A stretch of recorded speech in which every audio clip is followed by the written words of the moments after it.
Mangá. Os famosos quadrinhos japoneses são uma coisa importante na cultura e na economia japonesa. Esse mercado e estilo de arte não é explorado apenas por nativos do Japão. Conheça hoje Ângelo Mokutan.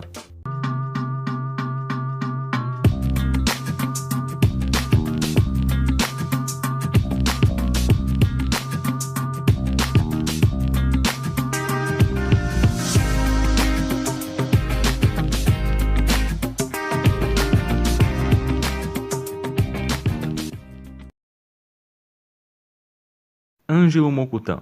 Nascido em Belo Horizonte, aos 14 anos ele ficou fascinado pelo mangá e decidiu se tornar um autor profissional.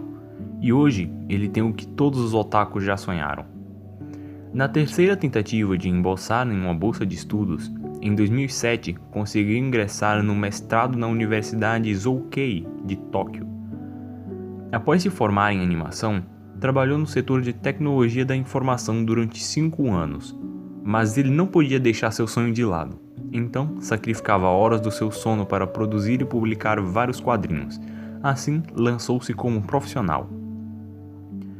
Sem muito mais enrolação, vamos entrar um pouco na temática Zen e começar a entrevista.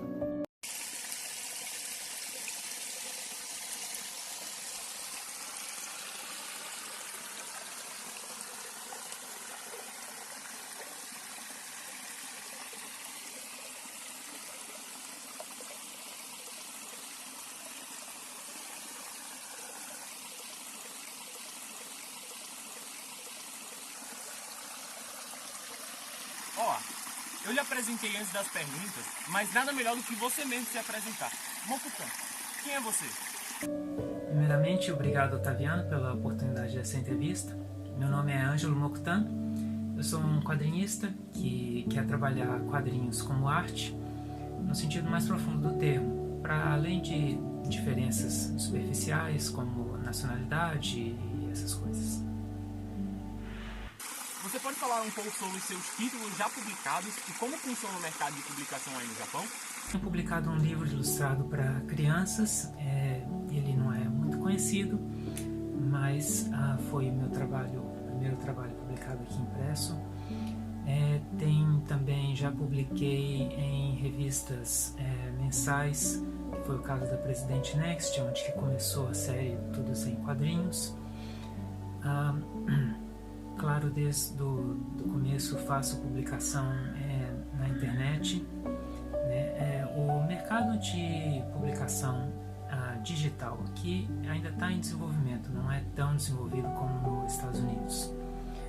De uma certa maneira, os japoneses têm um ponto em comum com os brasileiros de ainda gostar do livro físico, né? Tem a Leonora, né, que é um dos meus principais trabalhos. Tá aqui a Leonora. Ela foi uma série mensal que foi publicada na web, numa revista eletrônica, e depois, quando se acumularam mais ou menos 200 páginas, que é o volume necessário para fazer esse livro, ele foi publicado em papel. Esse livro, ele não foi assim um estouro de vendas, mas ele vende constantemente, porque o tema da história sobre a raiva é um tema atemporal. Então, a qualquer época que você lê ele, você pode aprender algo, você pode perceber algo diferente, você pode ser levado a pensar, refletir sobre algo diferente. E a Leonora, ela foi premiada no Japan Media Arts Festival, que é um festival pela Secretaria de Cultura aqui. É um festival internacional, enfim, onde vários profissionais do mundo em todo participam, e a Leonora foi escolhida como parte da seleção oficial do júri na categoria de mangá. Isso foi no ano passado, em 2009. E atualmente eu trabalho com o Tudo em Quadrinhos, publico histórias, artigos no blog tudosemquadrinhos.com, você pode conferir lá. esse trabalho ele explica conceitos do Zen budismo através de um pedacinho de texto, mas é uma historinha descontraída, mais profunda, para você aprender como que a Noriko, ela que está aqui do meu lado, vive essas situações no cotidiano e vai aos pouquinhos crescendo como ser humano. O mercado, como em todo o mercado editorial aqui, é enorme. É uma coisa que acho que dava para fazer um vídeo só disso. Movimenta muitos e muitos ienes, não sei as cifras. Em relação aos quadrinhos, está tendo uma queda das publicações impressas e uma ascensão da publicação digital, mas bem gradativa. Como falei, assim, os japoneses ainda têm um pouco de dificuldade com o formato digital e ainda preferem os livros físicos. Uma coisa para se entender a importância do mercado de mangá é que o mangá aqui ele tem o mesmo papel do roteiro em Hollywood. Ele é a base para se fazer desenhos animados, novelas, filmes, sejam eles animados ou live action, jogos de videogame, uma infinidade de merchandising. Então, é uma das coisas que está assim, realmente vamos dizer assim, no eixo econômico do Japão. Apesar de, infelizmente, não ser tão valorizado quanto devia. Seu projeto atual é o Tudo Zen Quadrinhos. Você pode falar um pouco sobre o seu projeto atual e sobre o que é o Zen? O Zen budismo ele é responsável por um espírito tão especial que tem na cultura japonesa. Por exemplo, na caligrafia, que cada traço que você dá, você pode ver o seu coração, a sua mente, ali como um resultado gráfico. Na cerimônia de chá, onde que você procura fazer todos os movimentos da maneira mais bonita possível.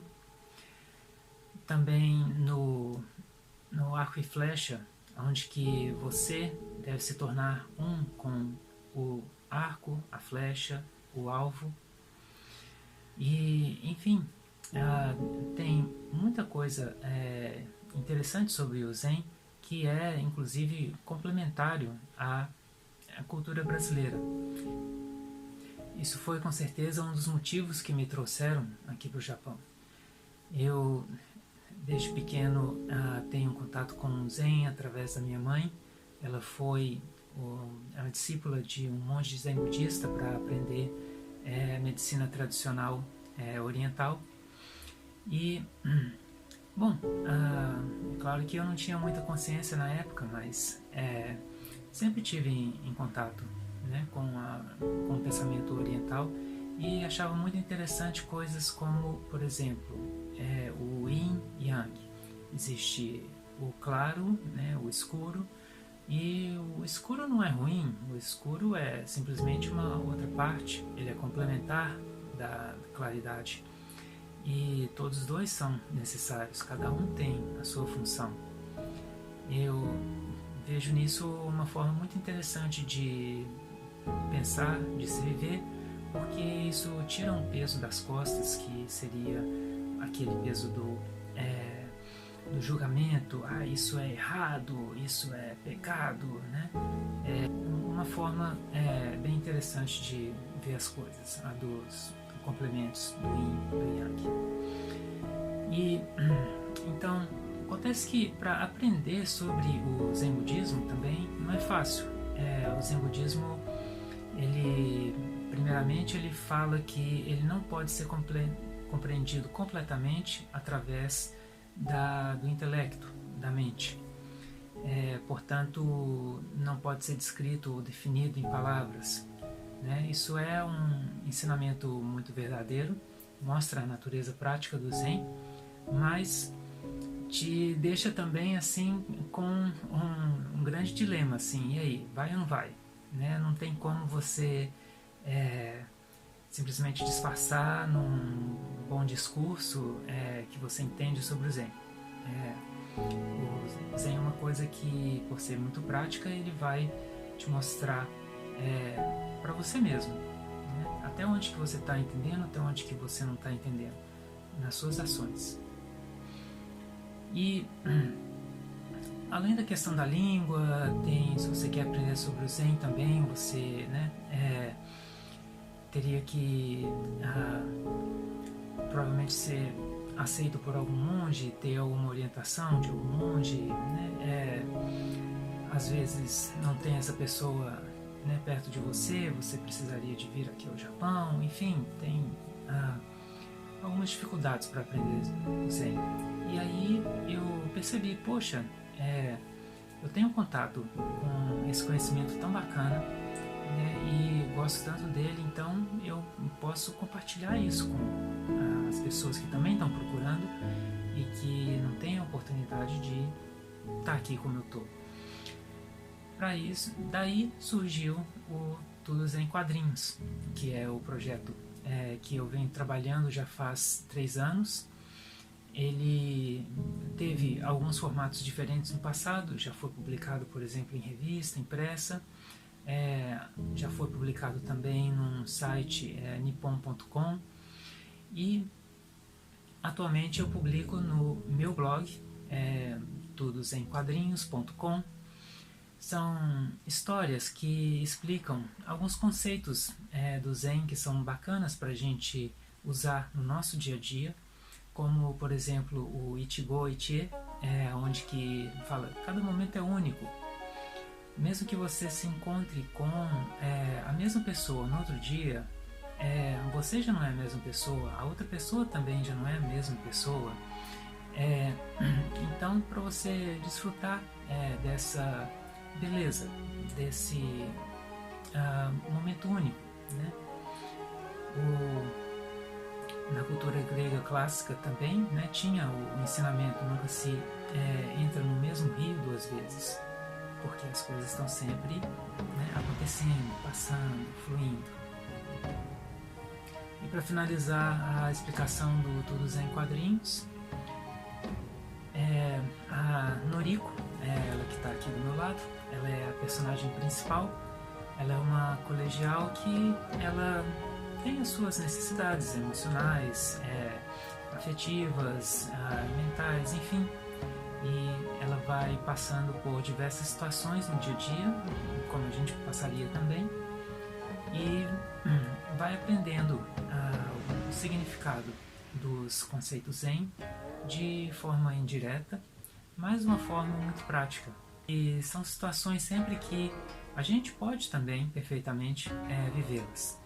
Então, nessas horas, quem sabe, a gente lembra da Noriko, né? E não precisa bater a cabeça tão forte igual ela bateu. E a gente pode então ter uma vida um pouco mais rica, humanamente falando, um pouco mais harmônica também.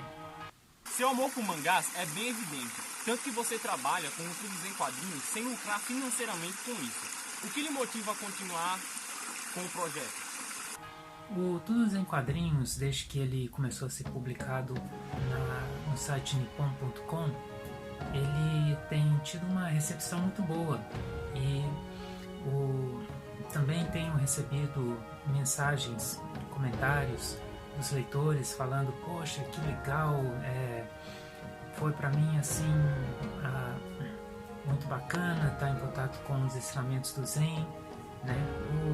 O Zen, por essa característica muito prática que ele tem, ele pode trazer respostas para alguns problemas que a gente tem, né? Então, eu acho que é muito importante transmitir, né, essa sabedoria do Zen.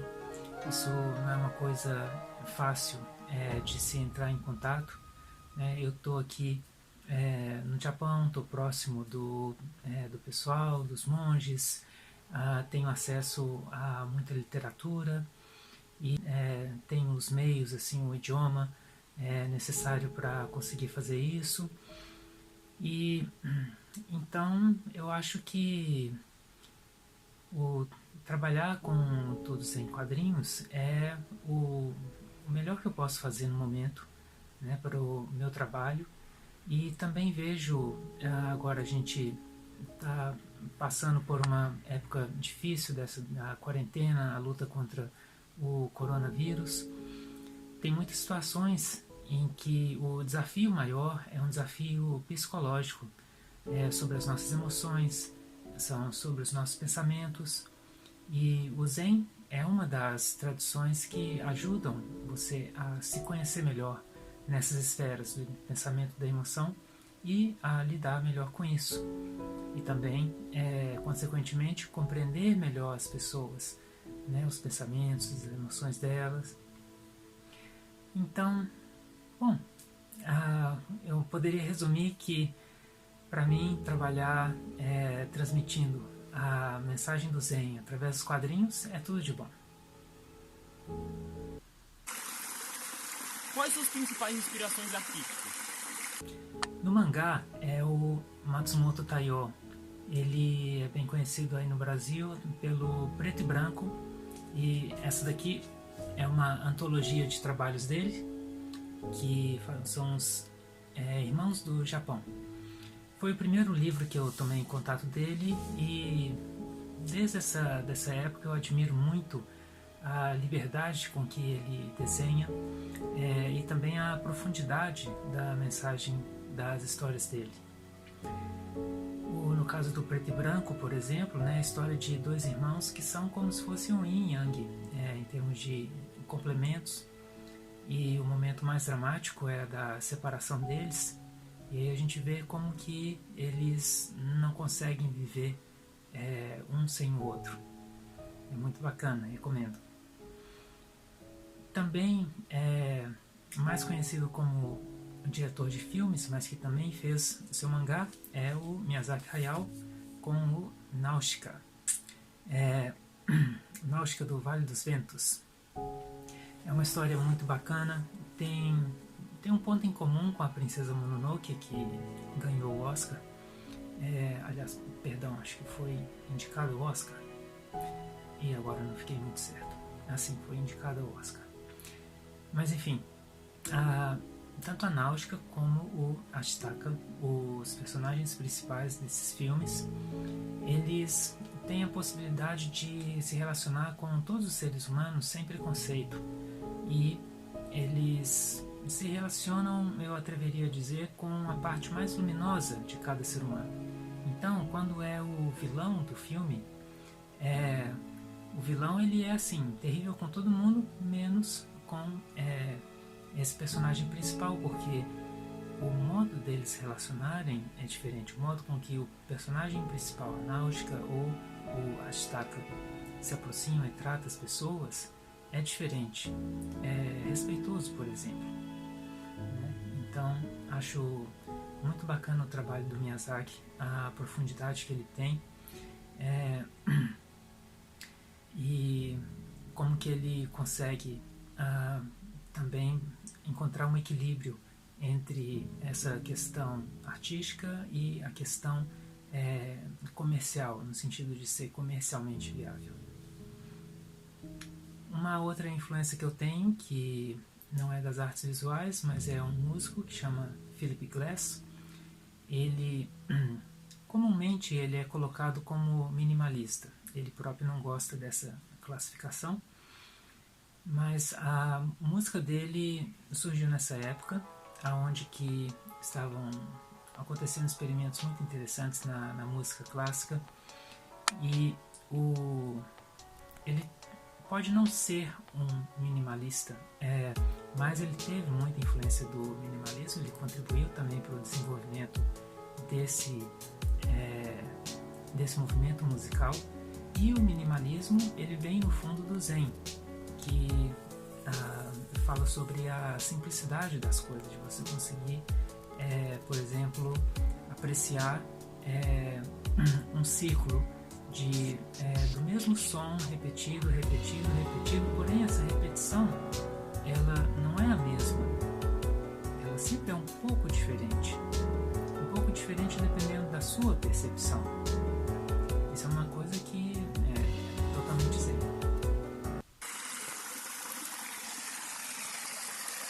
Morar no Japão é o sonho de quase toda pessoa que já leu algum mangá. Você pode falar um pouco sobre como realmente é a vida no Japão? Bom, o Japão turístico é maravilhoso. Agora, morar aqui, bom, tem seus problemas como em qualquer lugar do mundo. Por exemplo, eu gasto muito tempo com processos de burocracia para renovar o meu visto. É um tempo significativo, são dias, e eu, óbvio, gostaria de estar usando esse tempo para produzir, né? Não ficar perdendo tempo com papelada. E também procurar trabalho e procurar moradia aqui é sempre uma batalha, porque a gente sempre acaba tomando alguns preconceitos em relação aos estrangeiros.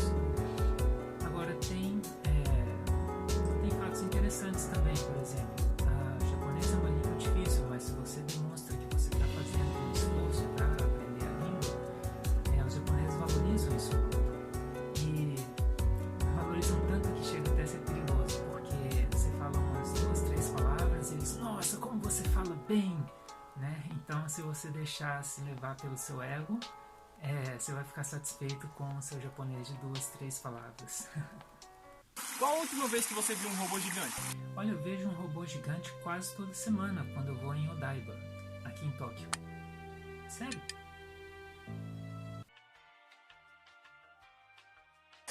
Pensa ou tem algum projeto para publicar no Brasil? Com as crises que o mercado editorial tem sofrido nos últimos anos, eu acho difícil isso acontecer através das editoras num futuro próximo. No entanto, eu gostaria muito de publicar de maneira independente, quem sabe um financiamento coletivo, mas seja uma editora, seja pelo financiamento coletivo, vai sempre depender de vocês, leitores. Então, se vocês curtem o trabalho, querem ver ele publicado aí, dá uma força seguindo lá no Instagram, deixa os comentários, divulga esse vídeo. Vai lá no site também, tudosemquadrinhos.com, deixa o seu e-mail. Eu prometo que eu não mando e-mail demais, no máximo um por semana, coisa assim. Enfim, a força dos leitores hoje em dia é muito maior do que era antigamente, pela facilidade dos meios de comunicação. Então, pessoal, se vocês querem ver trabalho aí publicado no Brasil, dá uma força e ela será muito bem-vinda. Pode ter certeza que de minha parte eu vou estar fazendo tudo e mais um pouco que eu posso para isso acontecer. Enquanto eu pesquisava, tanto para escrever o roteiro quanto para não dar erro nas perguntas, eu acabei chegando numa história de que você entrou em contato com Hayao Miyazaki, o escritor de A Viagem de Chihiro. Você pode dizer como foi essa história? Isso de encontrar o Miyazaki foi algo que eu fiz em 2000, a primeira vez que eu estive aqui no Japão. Foi a ideia maluca de uma amiga minha de encontrar o meu autor preferido pessoalmente. E na época o endereço do Estúdio Ghibli não era público. Mas eu, corri atrás, fui na Tokuma Shoten, que tinha publicado a Náutica, e lá, com muita sorte, eles me deram o endereço. Também não é todo dia que bate um brasileiro na porta falando eu vim do outro lado do mundo e gostaria de encontrar com o Miyazaki. E então fui ao Estúdio Ghibli, bati na porta lá e também com muito bom karma, muito boa sorte, o Miyazaki me recebeu. Ele me convidou para entrar, a gente conversou 5 minutinhos lá no café do Estúdio Ghibli. Foi assim uma experiência maravilhosa, é claro. Na época eu tinha 4 anos de estudo de japonês. Eu dei assim graças a Deus por todos esses 4 anos sofridos, eu pude me comunicar com ele. E essa aventura toda me ensinou uma coisa muito importante. Quando você tem um sonho, às vezes ele parece ilógico, não racional, mas se você sente uma coisa muito forte dentro de você, que você tem que lutar por ele, é melhor lutar por ele. Às vezes pode dar certo. informação de que você fez faculdade primordialmente para animador. O que lhe motivou a sair desse ramo e entrar para o ramo dos quadrinistas? A minha paixão sempre foi os quadrinhos. Na faculdade, infelizmente, não tinha especialização em história em quadrinhos, então eu escolhi cinema de animação, que era o mais próximo tecnicamente falando. E quando eu terminei então a faculdade, fiz a faculdade no Brasil, mestrado aqui no Japão, e quando fui procurar trabalho, eu voltei a dar prioridade para histórias em quadrinhos. Trabalhar como animador num estúdio aqui no Japão, começando de baixo, é como você trabalhar numa fábrica, numa linha de montagem de carros. É super mecânico, nada criativo, enquanto no mangá você pode criar todo um universo. É muito diferente nesse sentido. Então, fui trabalhar com os quadrinhos, que sempre foi a minha paixão. Agora, para as pessoas que sonham em se tornar mangaka, qual a mensagem que você gostaria de deixar para elas? Olha, ser mangaka, quadrinista, não é nenhum mar de rosas. E como qualquer profissão, exige bastante sacrifício. Se você acha que você topa esse sacrifício, vá em frente. Eu recomendo estudar filosofia para se fortalecer psicologicamente e também para ter profundidade no que você cria como um autor. Quais suas metas para o futuro? No futuro próximo eu gostaria de publicar o Tudo Sem Quadrinhos no Brasil. Para isso eu preciso da ajuda de vocês para divulgarem o projeto pelo WhatsApp, oralmente, nas redes sociais, como ficar melhor para você. Toda ajuda é bem-vinda. E uma vez publicado no Brasil, gostaria de publicar em outras línguas também, em inglês, em francês, enfim, levar o melhor do Japão para o mundo e me tornar um artista brasileiro, dos quais os meus conterrâneos brasileiros possam se orgulhar. Isso aí. Obrigado, Otaviano, pela oportunidade da entrevista, pelas ótimas perguntas. Foi muito bacana conversar com você. Então, se você quer ver amostras do trabalho Tudo Sem Quadrinhos, é só acessar o site tudosemquadrinhos.com.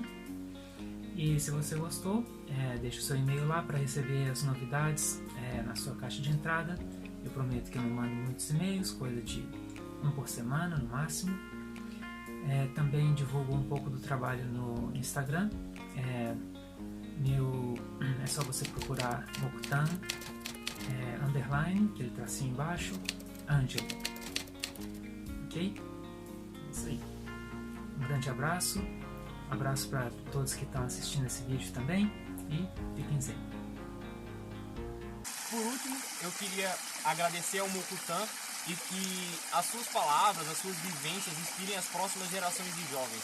Que você é um exemplo, que você pode sair de um país não tão desenvolvido por os quadrinhos e ir para o país que é o país dos quadrinhos. Você é um exemplo de vivência e inspiração para as próximas gerações. Obrigado, Mokutan.